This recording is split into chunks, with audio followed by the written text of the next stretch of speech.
Bagamat may kasabihan na beauty is in the eye of the beholder, may ilan pa ring nangungutya at tumitingin sa panlabas na kaanyuan. At isa nga sa mga naging biktima ng panlalait noon dahil sa kanyang hitsura ay ang 26 years old na si Ken.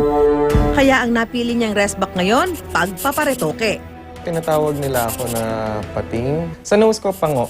Malapad, malaki, ganun. Walang bridge. Sa lips ko, makapal. May inasal silang na karakter sa akin dahil sa labi ko eh. Si Bibora, yung alagang ahas dati ni Valentina. Yung malaki yung lips. Grabe. Naaalala ko sila lahat ngayon. Dahil sa inggit sa iba, pagtungtong ni Ken ng high school, nagsimula na siyang magpaputi. Nagtitimpla ako ng gatas noon, tapos pinapaligo ko siya. Kasi yun yung mga narinig ko before eh, nakakapamputi daw siya. Yung bleaching liquid na ginagamit sa damit, ginamit ko siya. Hinahalo ko siya sa tubig, kasi sabi nila effective daw siya.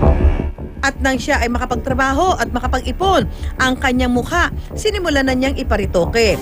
Nagpatangos ng ilong sa halagang 35,000 pesos noong 2016.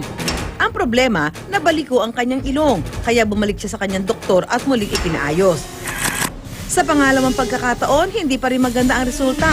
Kaya sa pangatlong pagkakataon, muling ipinaretoke ni Ken ang kanyang ilong pero this time, sa ibang doktor na siya nagpagawa nito. Sa kanyang nose job, gumastos siya ng tumataginting na 80,000 pesos. Hindi ko pa gusto kong itsura. So nagtry ako magpa-chin augmentation. Pero pati ang kanyang baba, na disgrasya. Pero wala siyang kadala-dala. Nagpalagay rin siya ng biloy o dimples, 20,000 pesos kada pisngi. Sunod naman niyang pinatabasan ng itaas na bahagi ng kanyang labi, 30,000 pesos para sa lip reshaping. Matapos ang ilang surgery, ito na ang hitsura ni Ken. Maputi, matangos na ang ilong, at manipis ang labi. Pero may plaster pa si Ken sa mukha, hindi pa raw kasi tuluyang humihilom ang pinagawang dimples. At kahit pa may di magandang karanasan si Ken sa pagpaparitoke, tuloy-tuloy pa rin daw ang kanyang makeover. 2 beses nagpalagay ng braces at microblading din. Kung susumahin ang lahat ng kanyang nagasto sa pagpaparitoke, 350,000 pesos na. Pero di pa rin daw siya kontento. Meron pa akong gustong itry. Gusto ko magpalagay ng talukap at saka jawline. Dahil nagbago na ang kanyang itsura, pinapalitan na niya ang kanyang mga litrato sa kanyang mga government ID, maliban na lang sa kanyang passport. Kaya naman noong pabiyahe siya ng Hong Kong noong nakaraang taon, naharang siya sa immigration. Nung tinignan yung passport ko, nagkaroon ng delay para makapasok ako. Naging question sa akin dito kung ako ba yung totoong nandun sa picture ng passport. Ang sobrang pagkahilig sa pagpaparitoke, maaari sintomas daw ng tinatawag na body dysmorphic disorder.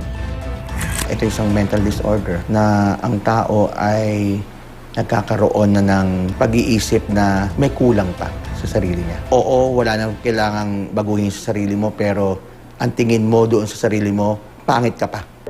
Produkto na isang broken family si Ken, 5 taong gulang pa lang daw siya noong naghiwalay ang kanyang mga magulang. Ang kanyang ina, nagtrabaho sa Canada noong siya'y nagkolehiyo, hindi rin daw malapit si Ken sa kanyang mga kapatid. Nagulat nga daw ang ina ni Ken na si Dolores nung biglang nag-iba ang itsura ng kanyang anak. Sabi ko ganyan, ano to? Sabi ko, ang sakit nito, ang hirap nito. Nakikita ko na may anak ko, masaya siya, satisfied siya doon sa ginawa niya, at saka maganda nga yung naging outcome, masaya na rin ako para sa kanya. Ano man daw ang itsura ng kanyang anak, mahal na mahal pa rin niya ito. Mahirap husgahan ng mga taong gustong magparitoke.